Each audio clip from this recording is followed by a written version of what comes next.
There you go. Leslie, take the floor. Yeah. So as always, Angela, thank you so much for the opportunity. This is my life's work. I love pouring into other women the way that I've been poured into and am still being poured into. So I count it a privilege and I'm super grateful to be here. For those of you who don't know me, my name is Leslie Lyons. I own two businesses. I own a brick and mortar business here on the south side of Chicago in Beverly. I own Bombshell Movement Studio. And we're a sensual dance studio, and we help women regain their power and their voice through movement. And over the last 3 years, yes, over the last 3 years, I moved into coaching other brick and mortar bosses. So specifically, businesses that support women in non-traditional ways. They empower women in non-traditional ways, specifically around selling in a way that feels authentic, but is also effective. So I always say you can sell without selling your soul, but leaning into who you really are. And so that is really what I focus on, is really helping women particularly come up with a sales strategy that feels real and purposeful and tied to bigger things just than I want to be rich kind of a thing. So that's what I do. That's what I do. And so I'm super stoked to talk about planning. And I'm sure as business owners, we've all done some type of planning, even if it's just on a piece of paper, planning out what I'm going to do next month. We've done something. My approach is a little bit different because I do like to tie things back to purpose and when we're planning. And because I really do believe that that is what is going to give you the fuel to do things and to stay focused when things get hard. I believe that we have a God-given purpose.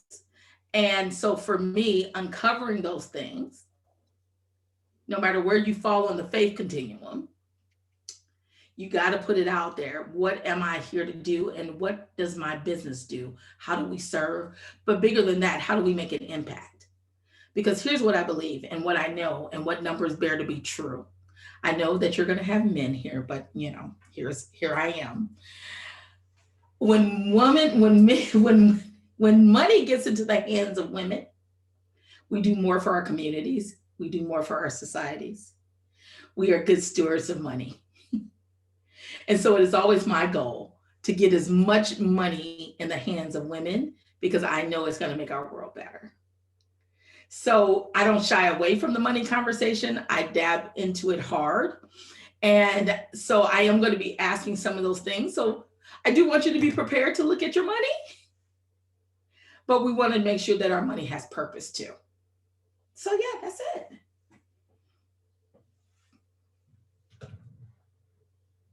Okay, Leslie, I'm sharing that document that you sent me into the chat so everyone can view it. And so, yeah, so if you want to lead us through that, or if you talked about kind of the steps, okay, great. I'll let you take it from here. Yeah, totally. So for those of you who have access to the document, it would be helpful. I've kind of put this in place to be interactive. So for those of you who did show up live, you'll have the opportunity to ask questions. So if something's not clear and I'm going 100 miles an hour, you could be like, I'm not sure what that meant. But later on, if it's not clear, you'll have contact information on how to reach out as well. So I always say you can't determine where you're going until you evaluate where you've been. And I'm like, we start real high, real fast with the numbers. Because we could start with the soulful stuff, and big-hearted, heart-centered entrepreneurs, we love talking about the soulful stuff. And we could go on forever talking about the soulful stuff. But we need to do the thing that is going to keep us able to do the soulful stuff, which is really tending to our numbers. So I start off real simple. Did you meet your goal last year? What was your goal? And we know last year was crazy. Personally, and I always tell people, I'm not only a client, I'm not only the president, I'm also a client. I have a brick and mortar business that was closed for 4 months, So I know how crazy it was, but I still made $250,000 this year being closed for 4 months. So goals can still be met, you can still, even when life throws us things, our resilience, our plans is what prepares us. None of us were preparing for a global pandemic. And if you were, you should have emailed me and let me know so I could have rearranged some things. Okay.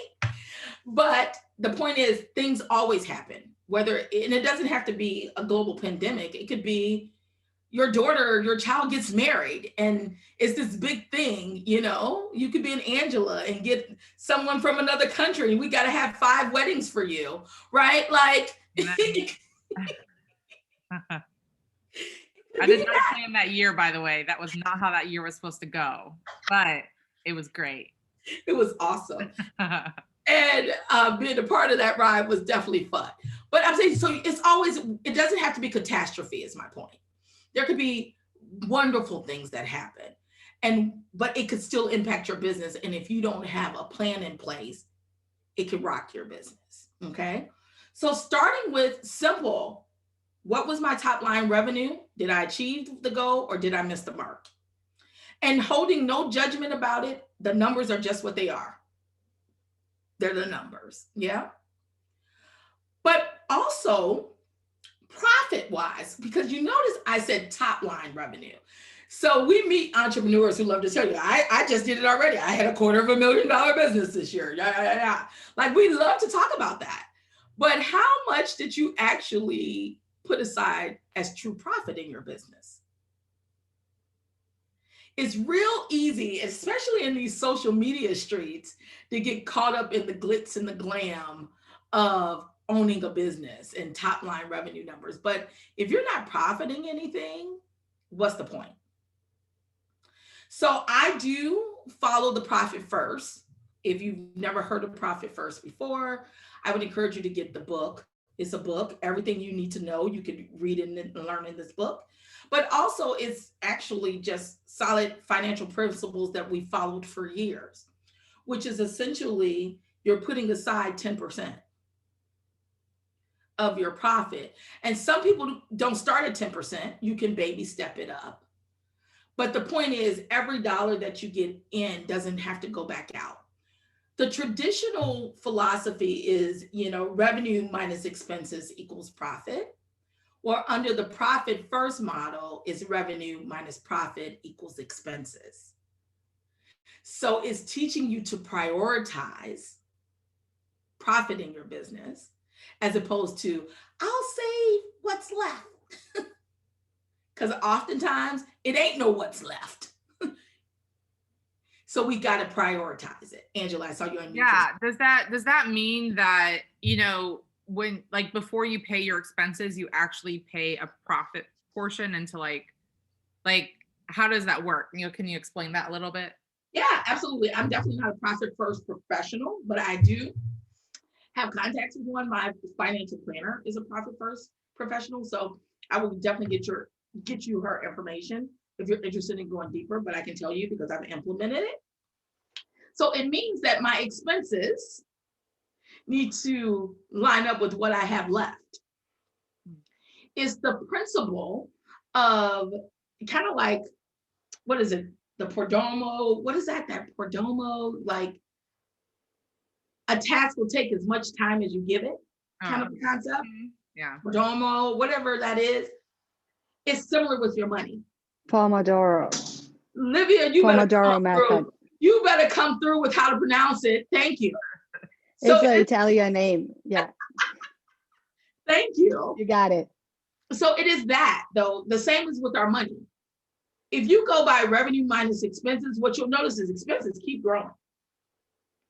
And especially when you have a brick and mortar business, I literally could walk into my studio right now and find a way to spend $20,000. Literally, I could. It's like your house. Angela, if you're a new homeowner, you could look around your home and find a way to spend $20,000 today. Way too easy. Way too easy. So easy.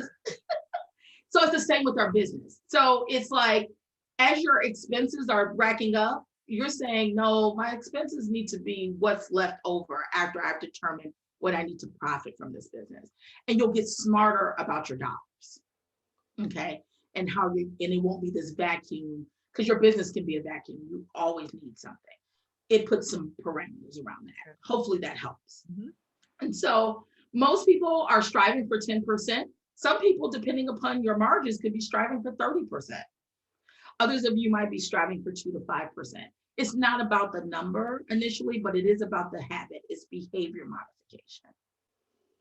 And start to think about, especially for women entrepreneurs, start to think about our business as this is something that is creating long-term wealth for me, not just a paycheck. The worst thing in the world is to own your job. If you become an entrepreneur, we don't want to own our job, because if that is your goal, you can keep working with someone else for someone else and have a lot less stress. Okay, so profit. If you didn't have a profit goal, that's cool, but we're going to have one for 2021, even if it's just a small goal. And if you did have one, again, check the box. Either I achieved it or I missed the mark. And then I just put a section for other KPIs. KPIs are key performance indicators. As CEOs, I always say, looking at your revenue once a month is great, because do you know that almost 40% of small business owners don't know their numbers at any point in time? So if you do look at it just once a month, you're ahead of the game. But that's a lagging indicator, meaning there's nothing you can do to change that month after the month has happened. Key performance indicators are benchmarks that trend to making sure you stay on target for that number. So for example, for me, I have a revenue number for my studio. I know a major part of that is membership money, people who pay monthly recurring memberships, right? I know though, in order to get members, I have to have X number of new clients coming through the door. So while I have my eye on memberships, I've always got my eye on the number of new people coming through the door, because that's what drives that membership revenue, which helps us meet our total revenue goals. Every business has KPIs. Melanie, I want you, because you're here, I want to just ask you a little bit about your business. I know you're just getting started, but what could be some things, some markers in your business that would show you that you're on the route to meeting your goals? Well, once we open, indicators going to be, like you said, the number of customers that we have. Because if someone comes in our door, we know they're there to buy coffee. I was explaining this to someone else. Like someone going into a Macy's, they might be window shopping, so they're going to need that sales representative to engage them to purchase. The minute they come in my door, I know they're going to purchase something. So it's the number of people that come in the door, and setting, the average per customer might be $3, and that's a low average, but if we hit that, then we could say, we need to have 50 customers a day. Like where I'm at Bordertown right now, we've had 61 customers already today, and we're celebrating because our numbers before Christmas were 15 a day. Wow. Yeah, because we're on the U of M campus. So that kind of explains one thing. Another thing that will be a marker is I'm being encouraged to have a model to get my young staff in front of other nonprofits and businesses so that they're selling the coffee beans. So another marker will be how many meetings are set up per month, or probably per week is better than per month, that, based upon what you're saying. We need to be in front of this many people this week, So those are some markers that I would say Melanie, are reasonable. Those are great. Those are great examples. Thank you for sharing. Especially, I really like that second one. And we can use that as we go on into planning. And I'll use that as an example for how to map out all your goals. So yeah, because I don't know how to know until I have the brick and mortar, the whole business plan lined out. I don't know what those numbers should be yet, but those are my first markers. But I love the fact that you at least know you need to have markers. Okay. So that is awesome. Thank you so much for sharing that. So once you've hashed out your numbers, like what did I do 2020? You now sit with that. I call it have a come to Jesus meeting. Like you just sit with that and it is really like, okay, this is where we're at. And now I know where I need to go. A couple of other non-traditional things, because remember, it's about purpose for me. It's about your soul level value, what you were put here to do, is how did you use your voice and how did you measure impact in 2020? Who did you support this year? I feel like soul level businesses that are really making big impact in an equitable, ethical, flourishing kind of a way, we should be keeping our eye on who are we supporting, who are we bringing up behind us. And I've made it a part of my plan to make sure that I'm always supporting someone. This is supporting Angela. Like, I'm always like, how can I support someone else this year? So look at who did you support? And guess what? If it's nobody, for those of you who do this, there is no shame. But if you really want to have big impact on our world, you start very small by impacting your circles. So just consider that. And values, how did you live your company values?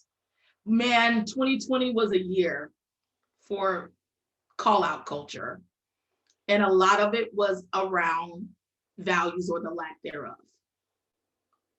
I always tell the story that one of the most unethical companies, I will not name the name because they still are in existence, but one of the most unethical companies I ever worked for had every poster of aspirational values, from inspiration to integrity to freedom to autonomy. Every picture they could buy from those little poster stores, they had them on their wall. And they embodied none of those things. It was just talk. So as soul level entrepreneurs, we can't just be talk. We can't just have pictures on the wall or words on a manifesto that we give to prospective customers.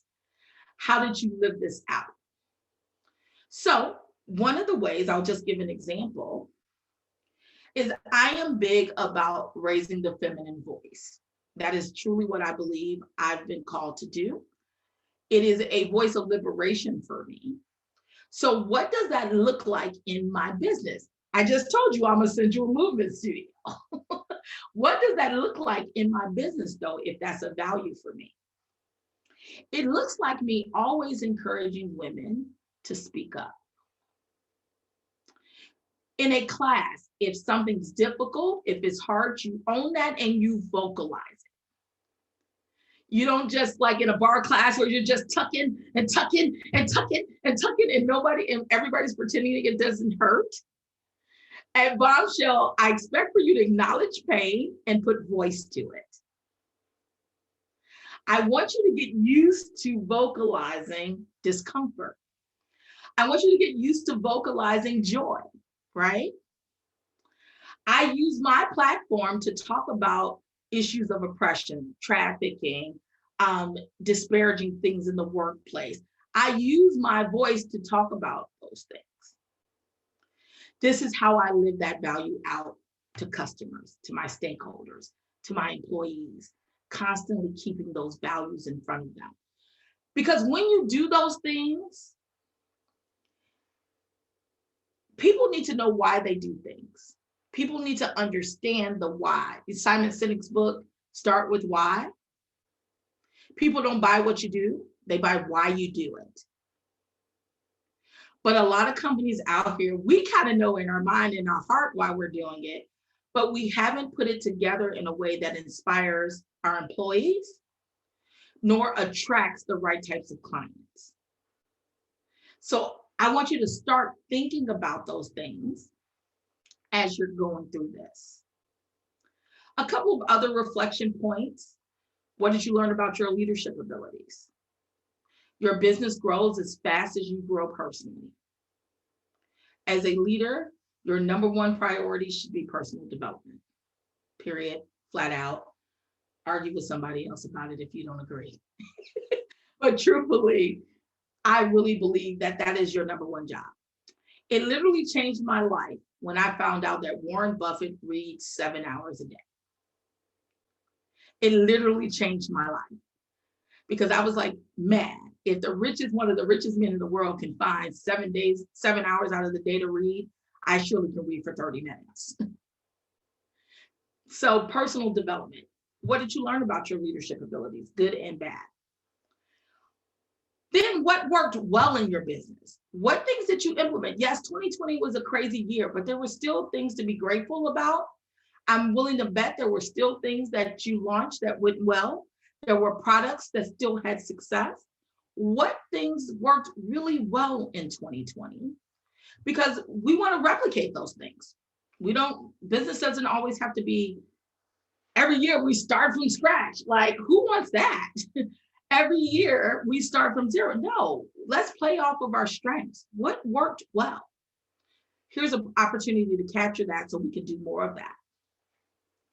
And Melanie, here's the answer to your question earlier. What will you say no to? Everything. You know, Celebrate two letters. I'm celebrating. yes. What will you say no to in 2021? And for me, I always say we need boundaries, but not barriers. There is a difference. Okay. And so as we look to preserve our time, or it may be a project that just absolutely flopped, or maybe if you're a service level business, you took on a client from hell in 2020 and you ignored all of the warning signs about this client, right? Because you needed the money. The Rona was real. You needed the money. But you know you're going to say, I don't care if I have to eat ramen noodles for a month. I will never take on clients that don't suit me again, right? Right? So the things that you're saying no to need to be, I'm saying no to these things so I can say yes to other things. So just some reflection on that. All right, so now you've done your reflection, we jump right into 2021, and this part will go a little bit faster. But we start with identifying what are the top 3 values that I want to embody in my business this year. Now, we all have values, okay? My process is a soul level unearthing of what those values are, because I don't want you to fall into the trap of the unethical company where there's these aspirational values. I like true, real, innate, God-given values. I like those to be a part of what we do as entrepreneurs. But every value I have is not appropriate for my business. So I have to narrow it down to at least the top 3 values that I want to focus on this year. So I'm going to ask Angela, because you run a business that's geared towards entrepreneurs, would you share one of the values of Mox.E for 2021 that you guys are going to embody?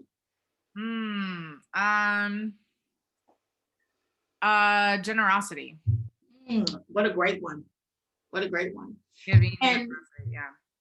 And because mine's is voice, define generosity for me. What does that look like? So generosity in knowledge and relationships. I mean, money is one of those, but that's not like for us, like our community is our thing. And so it's like, if you know somebody, you're generous about, connecting that, or you're generous about, hey, here's my time to help you out, so it's like, that's just to me, like that's part of who we are inside Absolutely. I love our that. business and our community. So absolutely. Thank you for sharing that.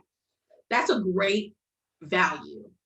And then if I were working one-on-one with someone who told me generosity was their value, I would then say, okay, well, we need to set up some goals to make sure that that's reflected in one of these 5 goals we're going to list.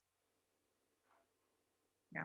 Does that make sense when we're saying that? So I'm just saying 3, but you can do 5, whatever it feels right for you. Livia, did you want to add something? Oh, okay, that was an accident. Gotcha. Oh. So taking that value and just making sure that they're just not on the wall, that they're somehow woven in some of these goals that you have. I always say a company should have no more than 5 goals. Mm. If you've got more than 5 goals, you're kind of setting yourself up for failure from the get-go.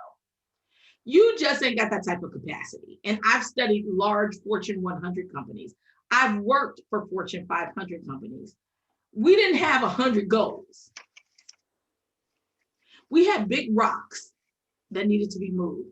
And in the small business space, in the entrepreneurial space, because oftentimes we're visionaries, so you've got a million ideas a minute.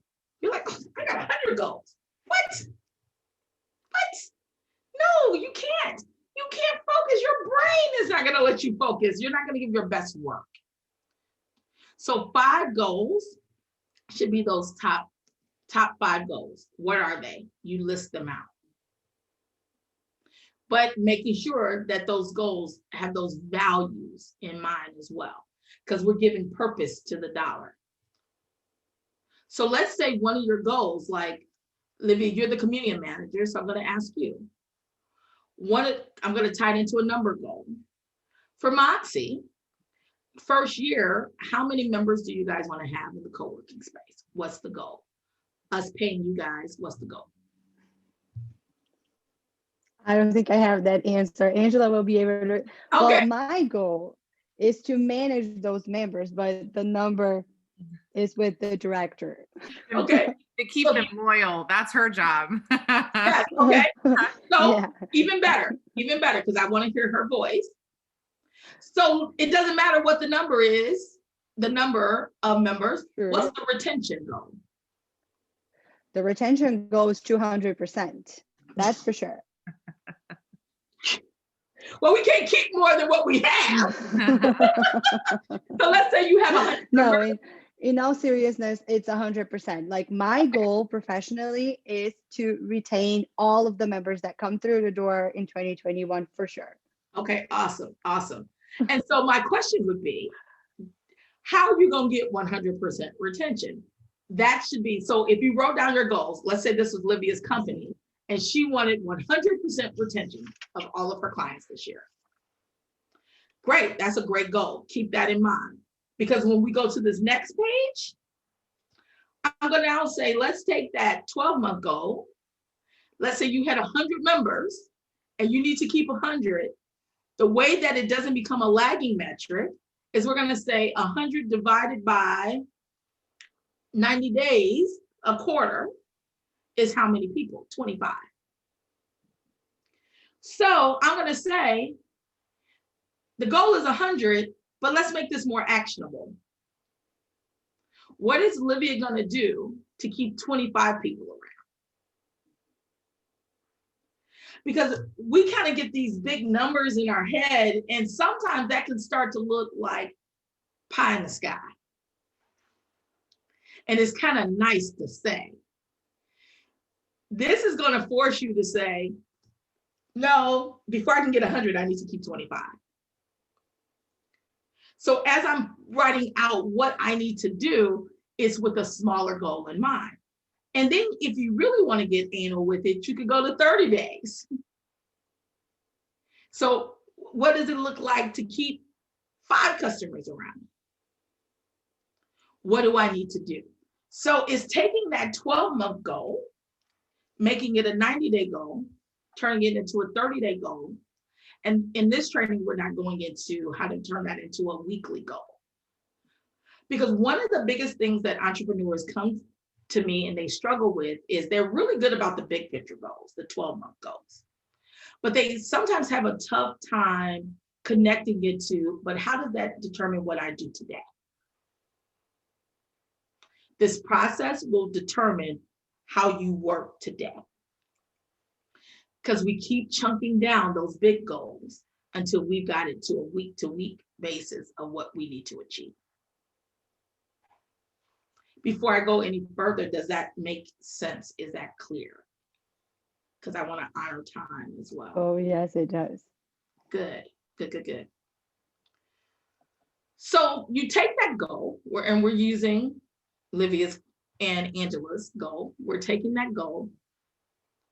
Angela, throw out a number at me. It doesn't have to be real. We're not going to hold you to this for the rest of your life. This is for an example.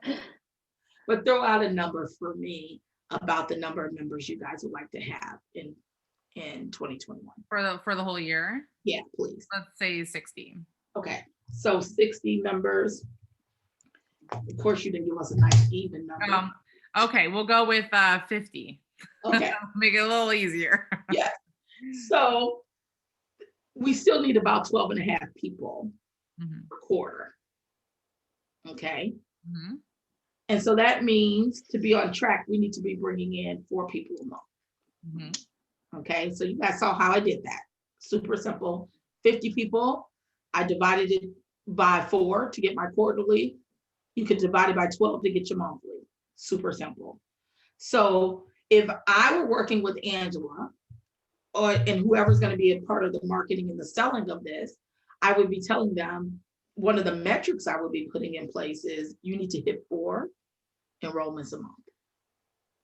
Now let's talk about how we're going to do that. So now that we've broken it down by the month, which is to get 4 clients this month, that's my specific goal. Who's involved? Name the players. So Angela, to get those 4 people, who needs to be involved to get those 4 clients? We need the people doing marketing to do effective marketing and to have, be places at events or hosting events. And, so there needs to be like different people on our team that are doing marketing, which is mainly Livia, myself, and maybe another person doing that, and then conducting tours based off of those. So we can't get members without tours. That's for sure. I'm excited to see the space.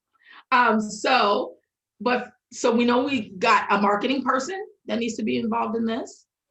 We've got some type of admin person who's responsible, but this can't just be any type of admin person. Hopefully, Melanie, this is helping you as well as you're thinking about people in your business and you're hiring. The person giving the tour is an integral part of the sales process. This person is not just Vanna White going and turning the numbers, turning the letters, No, you better be trying to sell too. So it makes a difference in who I hire for that position. Because you could get someone with a very pleasant personality who couldn't sell their way out of a paper bag. And people who apply for jobs like hostess or reception, they are not often thinking I'm going to need to sell. So when we're putting together the job description of that person, it makes you think more about, hey, this is the goal we're trying to get to. I can't afford at this small of a juncture with a small team just to have someone be pleasant. They got to be pleasant and know how to close some stuff. Make sense? So you see how immediately it starts to make you think differently, even about staffing when you put these goals in place, okay? And then you just literally brain dump everything you need to do to get those 4 members.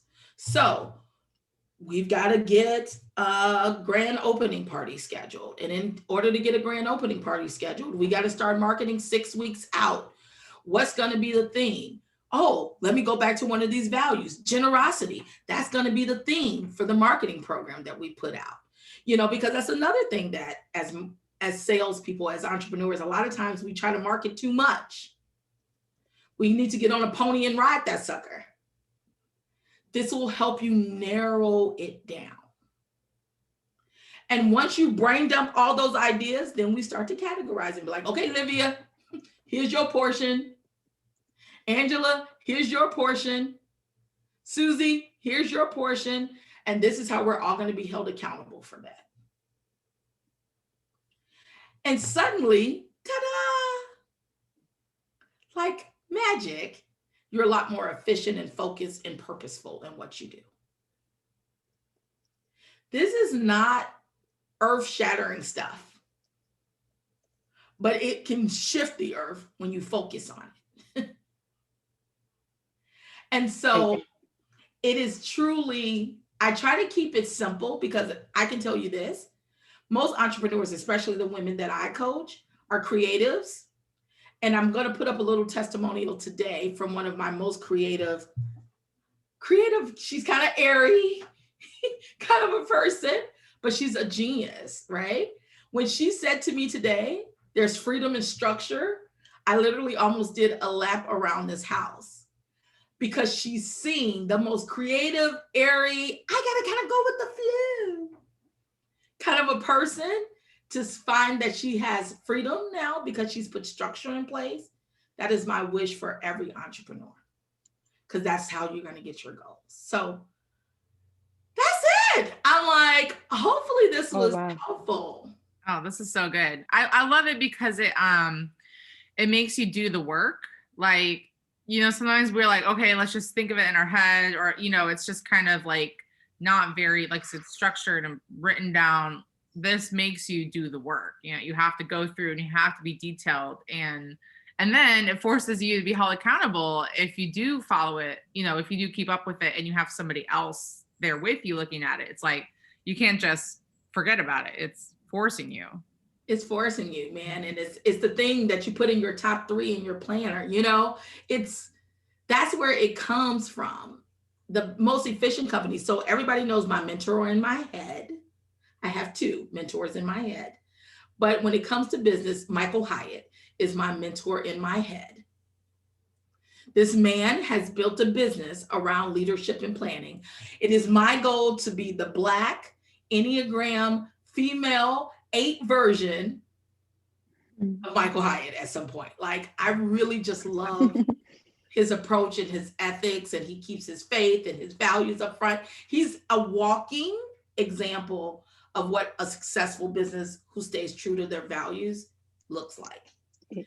And so he's got planners, and it comes from this, his system is a little bit different than this. It's a little bit more complex, but it kind of gets down to this. So when you're writing your top 3 in that planner, it's because of this work that you've done. And there's never time. And if we're all honest as entrepreneurs, there's times where you're like, what the heck am I supposed to be doing today? When clients show up to coaching calls, I'm like, what can we do to move the needle today? And they're like, help me find the needle that's in the haystack.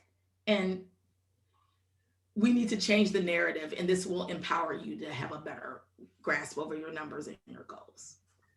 Leslie, I have a question. Sure. So many entrepreneurs, especially women entrepreneurs that I've met or worked with, they may or may not have multiple employees. It might be a very small company, and there's not really there's no one they report to either. So often it's like you can put this together, but there's not necessarily something automatically set up to be like, oh, I'm checking in with the boss once a month, right? Because they are the boss that overworks them. So what would you recommend to most people probably that would be listening to this are probably in that category where it's really hard to be like, all right, let me go back and like once a month look at this. Like, what are some solutions to force them to look at their goals at least once a month? Yeah, let's play off of even the co-working space, because this is one of the beauties of having a co-working space. I've never actually been a part of a co-working space because I'm on the south side of Chicago. We haven't had one, but I've been a part of masterminds that took part in co-working spaces. And a lot of those women forged those relationships in those co-working spaces. So for me, it's about accountability groups. Leadership is dangerous alone. Hear me when I say this. Leadership is dangerous alone. You must have a council of wise advisors, mentors, peer mentors. Support is crucial for the solopreneur. So yeah, no, you're not in a place, and your business may not need you to ever hire employees. You could be a consultant, right? That's a business. You may not ever need to hire an employee, but there's never not a time you don't need accountability. So for me, A co-working space is a great space to start that in, to start to build relationships with like-minded entrepreneurs. And you guys just hold each other. You have your own come to boss meeting once a month in the space. Maybe that's how you start your Monday off, your month off. That first Monday of the month, we're Mox.E going through, because it helps to just vocalize it to people. Because nobody, at least for me and my personality type, I'm an Enneagram 8. I do not want to show up not having goals met. Like, I don't want to be the person at the table to be like, I didn't do anything this month. I went to St. Lucia. That's what I did. So my advice would be build a network of people who can hold you accountable. That's my business line. Bring it through the computer. Who can hold you accountable. Does that make sense? Yep. And then we've also talked about this before as well. Can you speak into, on the other side, the benefit to yourself and your business as far as coaches and mentors in your life? Because I know a lot of people, myself included, until recently, just like, man, I forgot about that. Like, I need a mentor. Oh man, yeah. So it's no shock that I'm a Christian, and so a lot of what I talk about comes right from the Bible. So I am very much so like, just follow the book, man, and it'll be okay. So like, we are meant to have someone that is pouring into us, and we need to have someone we're pouring into. Again, doesn't matter where you fall on the faith spectrum, it's a fact. So what do mentors, I have mentors in all parts of my life. So I've got my church mamas, my spiritual mentors. Then I have business mentors in my head and physically who I pay. And then I have, like, I'm working on a TED Talk. I am quick to spend some money. My P&L showed that. I'm quick to spend some money to shorten the learning curve. Can I just be candid?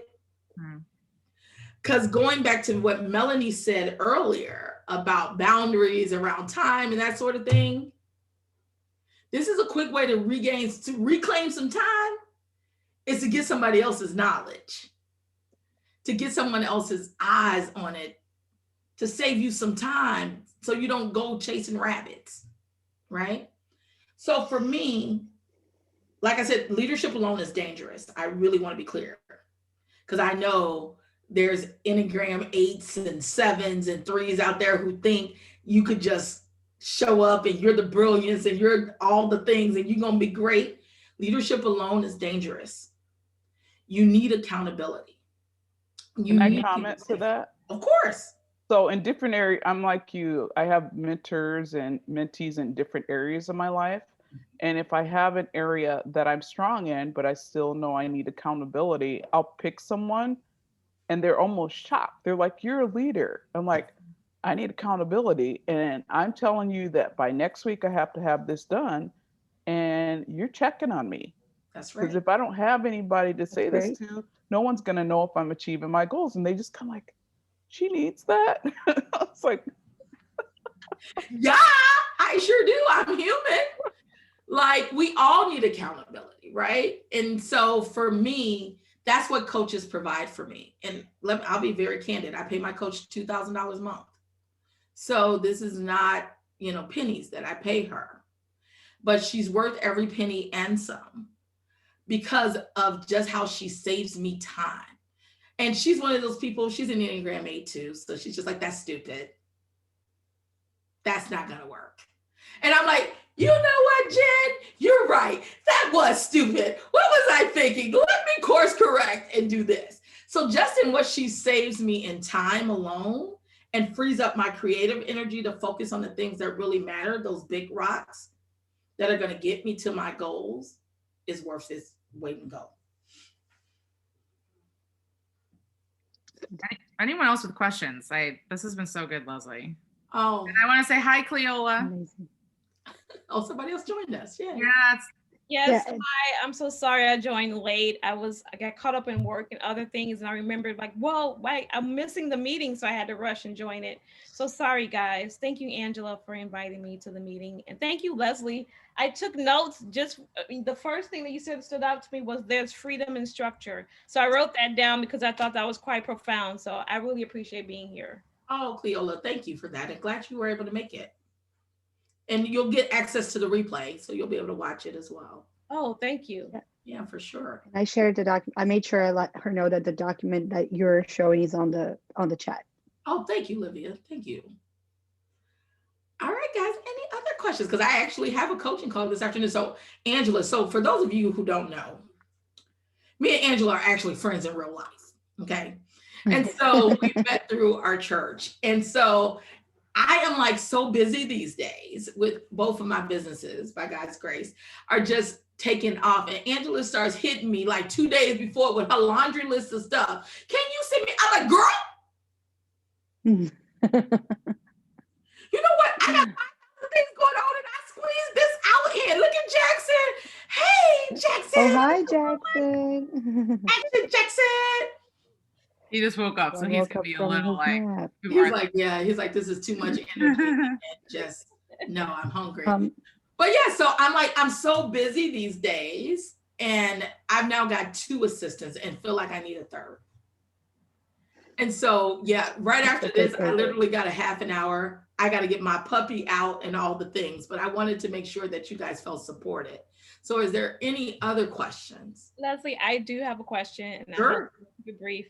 I wanted to ask you, how did you make the initial move to start the first business?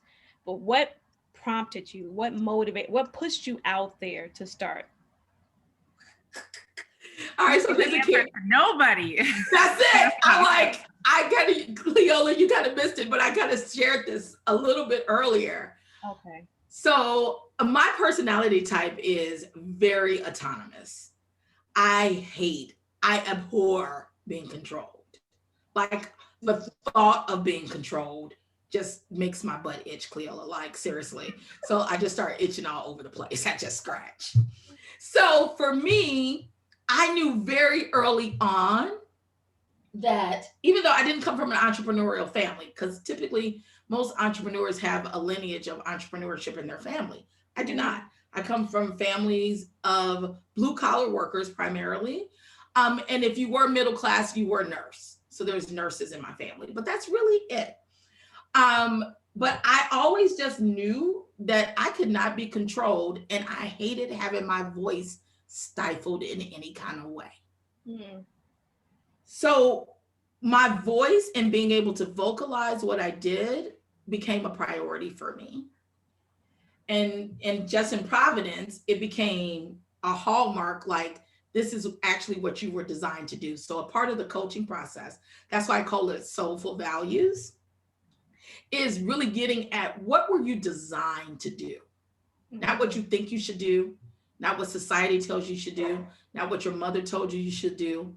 What were you actually designed to do? So for me, once I own that, like you are designed to have a space, to build this type of space, it literally was just having faith and also having the resilience and the tenacity to go for it.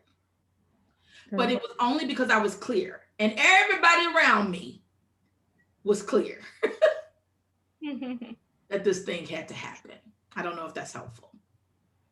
No, actually your response is a valid one. That's your experience. So, sometimes people say like, oh, I was in this job and I hated it. So I just thought like maybe I just start a business or something like that. So thank you. I appreciate that response. Well, you might hate that business. So right. How about you can hate your own business? How about that? You can hate your business too. So Cleola, tell me a little bit real quick about what you do. What do you do? Well, I'm an analytics manager in corporate America. I work in wealth management for US Bank. Nice. So that's currently what I do. I come from a family of entrepreneurs. That has been my dream historically, but I kind of took the route after college of following the money in the finance world. So that's what I did. Okay. So I have been fighting my comfort level with my income. And, so that to me has been my biggest obstacle, is just complacency. Just to be very transparent and honest with where I am financially, and just being comfortable having that steady income. So that's pretty much the short-term spiel about me. Yeah, well, thank you for that. So do you deal with clients? Like, are you dealing with big wealth, high net worth individuals? Yeah, either high net worth individuals or companies. That's what I'm trying to get to, Leola. I'm trying to get to that level where I'm considered a whale. That's what I want to be called in my life, a whale. And Leslie and Cleola was actually in our class this last summer. She just wasn't there when you were teaching that one day. Okay. Because she's also exploring entrepreneurship. So I love it. Just heard your wisdom. Oh, well, bless God for that. So yeah, so that's always the thing. Get clear on your why, get clear on your purpose, and that'll be the fuel that'll give you the bravery and the courage and the resilience and the tenacity to weather the storm. Yes. That's the thing. You got to get crystal clear. So like for me, I'm married to the most conservative man on earth. Okay. Literally, he is the most conservative. Risk, he can't spell it. Like that is not what he does. Okay. So for me to be like, oh yeah, I'm just leaving my 6-figure job to do ministry.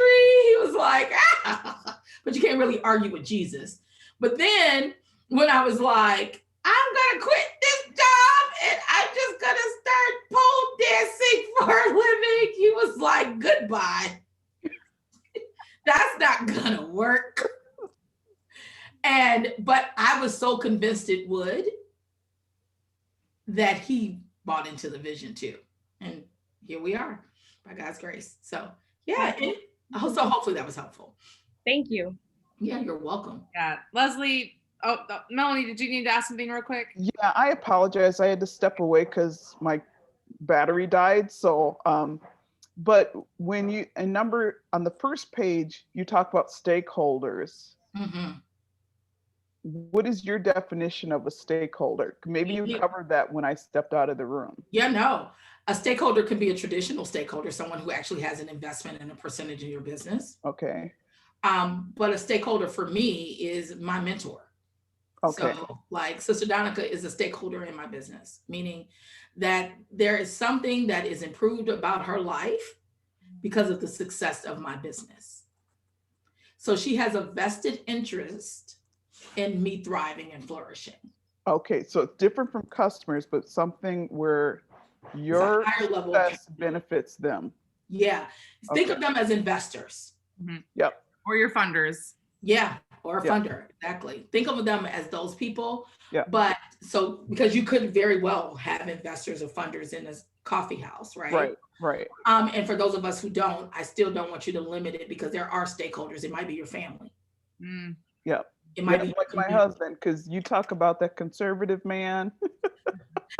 You married to his cousin? And God's kind of said, you got this too, but he's not all the way over there into that pool.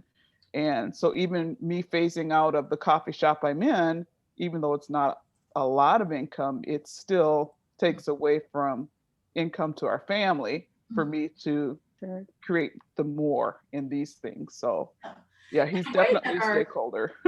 Yeah, he's a stakeholder. I love how you frame, because he is. So that's the language of that. He is a stakeholder. Thank you. And what's funny about that is that for me, I fashioned my life that we live off of my husband's salary.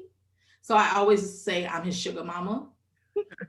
He hates that. But I always say, yeah, I'm your sugar mama. So like if we go on trips or if we're investing in properties or anything like that, that comes out of the money I generate. But our actual living expenses, which is why we live in Washington Heights, which is really Roseland on the south side of Chicago. Cleola, are you in Chicago? Yes, ma'am, I am. Okay, so you know where I'm at. I'm in the hood. Because that's what my husband's salary could afford. You know, if we didn't have me, this is where we would be able to live comfortably. Yep. I also think there's some providence in that as well, just in terms of work we have to do in our community. Certainly. And relationships and the people on my block. I have a heart for seniors just in general. And my block is a great opportunity for me to meet their needs. Yeah. But actually, Leslie, I'm in Burnham, which is just outside Chicago, but they call it Chicago, so I don't know. It's what it is. Yeah. Yeah, right out of Cal City, right past Cal City. Yeah.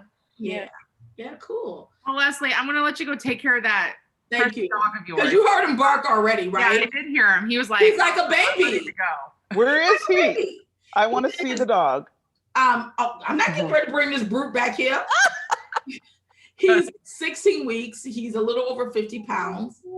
He's a Rottweiler, and Energy.